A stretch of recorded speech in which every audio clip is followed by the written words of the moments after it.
नमस्कार साथियों, देव पाठशाला दौसा के ऑनलाइन प्लेटफॉर्म पर आप सभी का स्वागत है। मैं लखन सिंह गुर्जर आज आप सभी का हार्दिक स्वागत करता हूं। साथियों, यहां पर मैं राजस्थान सफाई कर्मचारी भर्ती 2024 की बात करूं, क्योंकि आपको भी पता है कि इस भर्ती के फॉर्म ऑनलाइन चालू हैं, जो कि इसी महीने की 7 तारीख से फॉर्म भरे जा रहे हैं और अगले महीने की 6 तारीख तक फॉर्म चलेंगे, यानी 7 अक्टूबर से लेकर के 6 नवंबर तक आपके फॉर्म भरे जाएंगे। लेकिन साथियों, कल मुझे कई विकलांग भाइयों ने कॉल किया था कि सर सफाई कर्मचारी भर्ती के बारे में बताइए, हमारे लिए कोई गुड न्यूज हो तो। क्या हमको अनुभव की ज़रूरत पड़ेगी? हमको कौन कौन से डॉक्यूमेंट लगाने पड़ेंगे? हम इस भर्ती को किस तरीके से देख सकते हैं? चलिए, हम आपका पूरा सपोर्ट करेंगे।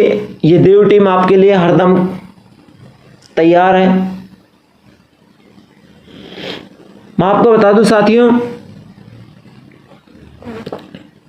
यहां पर ये जो भर्ती की मैं बात कर रहा हूं, सफाई कर्मचारी भर्ती की, जिसमें आपको विकलांग, विधवा, तलाकशुदा के लिए, जो भी मेरे भाई विकलांग है, जो भी मेरी बहन विधवा है, तलाकशुदा है, उन सभी के लिए यहाँ पर पहली प्राथमिकता दी जाएगी, यानी आपको सबसे पहले नौकरी दी जाएगी, है ना।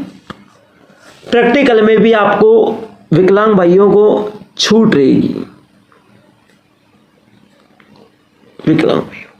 हाँ, अनुभव प्रमाण पत्र सभी का एक रहने वाला है, चाहे तो वो विकलांग हो, चाहे विधवा हो, चाहे तलाकशुदा हो और चाहे सामान्य। अनुभव सभी का एक रहने वाला है। आपका रिकॉर्ड सभी का एक होगा। वो मैं अगर डिटेल से बातें करूँगा तो एक बार क्लास को लाइक कर दो, शेयर कर दो और चैनल को सब्सक्राइब करके बेल आइकन को चिन्ह को ऑल प्रेस करना, ताकि ऐसे हर क्लास का नोटिफिकेशन आप तक पहुंच सके। चलिए साथियों, मैं यहाँ पर बात करूँ, अनुभव प्रमाण पत्र कौन सा होना चाहिए आपके पास। देखिए, अभी जो सरकार के रूल्स के मुताबिक नगर पालिका, नगर निकाय का अनुभव प्रमाण पत्र होना चाहिए। नगर पालिका के अधिकारी के हस्ताक्षर उसमें होने चाहिए, जीएसटी नंबर उसमें होना चाहिए और आपका पूरा रिकॉर्ड होना चाहिए। पूरा रिकॉर्ड का मतलब आपकी वहाँ पर आपने किस संस्था से काम किया था, उस कार्यालय का क्या नाम था, उस ठेकेदार का क्या नाम था, कितने दिन से लेकर कितने दिन तक आपने काम किया, आपका रिकॉर्ड में आपने कितने दिन छुट्टी की, कितने दिन आप एब्सेंट रहे, कितने दिन प्रेजेंट रहे, तमाम बातें उस ठेकेदार के पास होनी चाहिए। जो अनुभव प्रमाण पत्र बना के देगा, उसमें जो तमाम बातें हैं वो ठेकेदार के पास होनी चाहिए। मैं आगे बता दूंगा कि अनुभव प्रमाण पत्र किस तरीके से होता है। अब यहाँ पर मेरे भाई ये भी पूछ रहे कि सर दस्तावेज कौन कौन से चाहिए। बिल्कुल भाई, वो भी मैं आपको बताऊंगा, क्योंकि मैं खड़ा ही आपकी सेवा के लिए हूँ। दस्तावेज बात करें तो देखिए, पहले तो जन आधार कार्ड से आवेदन करवाना, एसओसी आईडी से भी हो जाता है, वैसे कोई दिक्कत नहीं। लेकिन इन्होंने जन आधार कार्ड मांगा है तो जन आधार कार्ड सबके पास होगा, और ये नहीं कि आलसी था रहे करवा लेंगे 5 दिन बाद। जन आधार कार्ड को अपडेट करवा लो। फॉर्म भरने का भी 1 महीने का टाइम है, लेकिन आपको जन आधार कार्ड अपडेट करवा लेना है, आपका आधार कार्ड अपडेट करवा लेना है। कोई गलती है, गलती क्या होगी, कौन सी गलती सुधारनी है जन आधार कार्ड में और आधार कार्ड में। देखिए, आधार कार्ड की, जन आधार कार्ड की मैं बात करूं, जन आधार कार्ड में आपका जो जन आधार कार्ड है, ये अब इस जन आधार कार्ड में मेन फ्रंट में तो अपना माँ के नाम होता है ना, तो माँ की फोटो और माँ का बायोडाटा आएगा। लेकिन इस जन आधार कार्ड के पीछे की तरफ आपने देखा होगा अपना नाम आएगा। जितने भी पारिवारिक सदस्य हैं उन सब का नाम इस तरीके के डिब्बे में पीछे की तरफ ऐसे ऐसे आता है। आपको क्या करना है, जब उस जन आधार कार्ड को ओपन करते हैं तो उसमें अपना नाम, अपना अकाउंट नंबर है ना, और अपनी डेट ऑफ बर्थ, अपना एड्रेस पूरा मतलब फिल वहाँ पर आ जाता है। तो आपको वो अपडेट करवा लेना है। जैसे मान लीजिए आपके आधार कार्ड में आप राम शर्मा है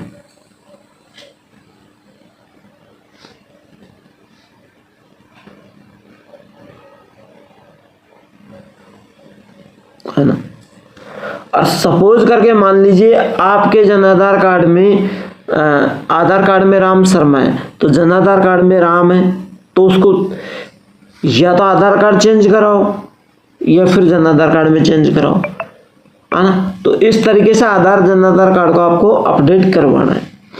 दूसरा आपका अनुभव प्रमाण पत्र पर डिपेंड करेगा। मेन आपका फॉर्म की चीज यही है, अनुभव प्रमाण पत्र आपका किस तरीके का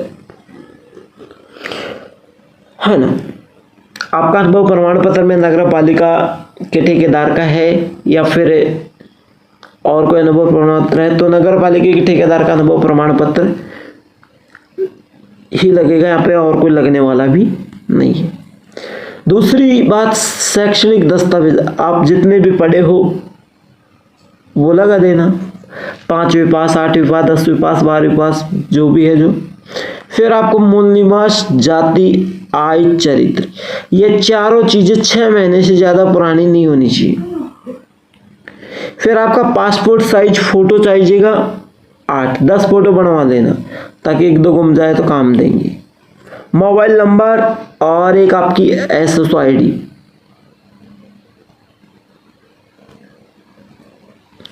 एक आपकी SSO ID,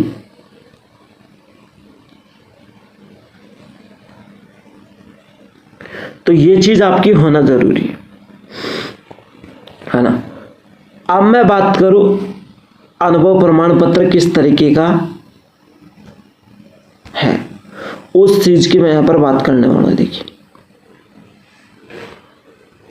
कि अनुभव प्रमाण पत्र आपको कैसा चाहिए।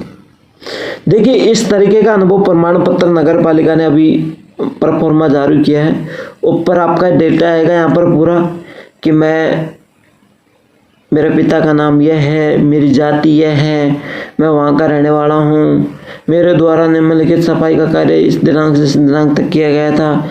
फिर आपने कौन से नगर निकाय से कार्य किया है, उस कार्यालय का क्या नाम है, कार्य आदेश संख्या, दिनांक, कार्य अवधि, कितने दिन सफाई की, उक्त कर्मी का कार्य संतोषजनक रहा। फिर जारीकर्ता के हस्ताक्षर व पदनाम सहित यहाँ पर आ जाएगा जिसने भी आपका अनुभव जारी किया है। फिर उसके नीचे यहाँ पर दोबारा जारीकर्ता शपथ लेकर वो हस्ताक्षर मोहर आप खुद की लगा देगा। फिर उसके नीचे यहाँ पर जो नगर पालिका का अधिकारी है वो इस सर्टिफिकेट को आप ले जाना, वो चेक करके देगा, फिर वो ये मोहर वो लगा देगा, हाँ, तो मोहर वो लगा देगा, है ना। अब इस तरीके से आपका अनुभव भी चेक हो जाएगा और आप अच्छे तरीके से अपना अनुभव चेक कर सकते हैं। लेकिन साथियों, कल की जो घटना है मेरे पास की, वो यह है कि उन भाइयों ने मुझे ये मैसेज किया था कि सर क्या हमारा अनुभव चलेगा, हमको अनुभव की ज़रूरत पड़ेगी क्या। बिल्कुल आपको अनुभव की ज़रूरत यहाँ पर पड़ेगी, और वो ये कह रहे हैं कि सरकार से ये कहो कि हमें अनुभव की ज़रूरत ना पड़े, है ना। तो भाई देखो बात यह है, मैं मुद्दे की बात करूँगा। जैसे कोई विकलांग भाई है, अपंग है,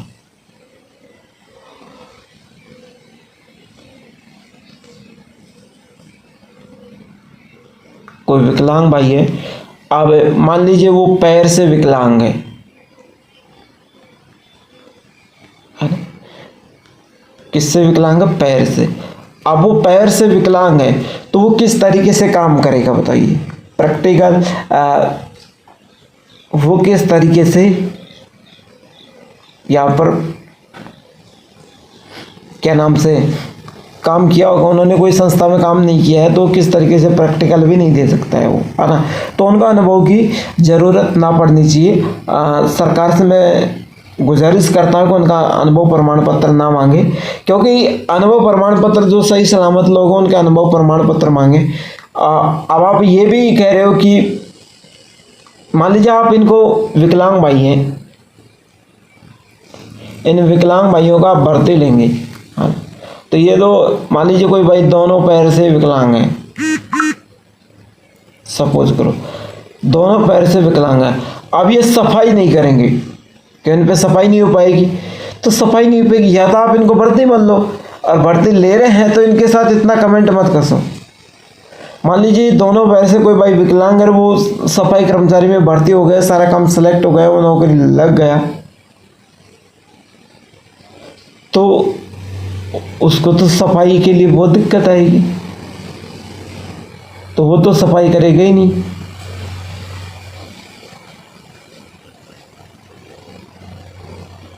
भाई वो तो सफाई नहीं करेगा, अब क्या होगा?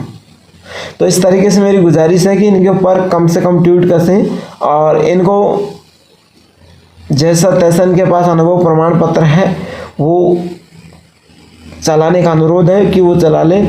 जहाँ जो सामान्य वर्ग के लोग हैं उनको अनुभव प्रमाण पत्र के लिए चाहे नगर पालिका का हो चाहे किसी का भी हो, लेकिन इनके लिए मैं छूट मांगता हूँ, तो इनको छूट दीजिए। अनुभव प्रमाण पत्र इनके पास जैसा तैसा है वो चलाइए, जिनके पास नहीं है उनको नौकरी मत दीजिए, लेकिन जिनके पास प्राइवेट सेक्टर का है तो वो ले लीजिए, जिनके पास सरकारी स्कूल का है तो वो ले लीजिए, जिनके पास हॉस्पिटल का है तो वो ले लीजिए।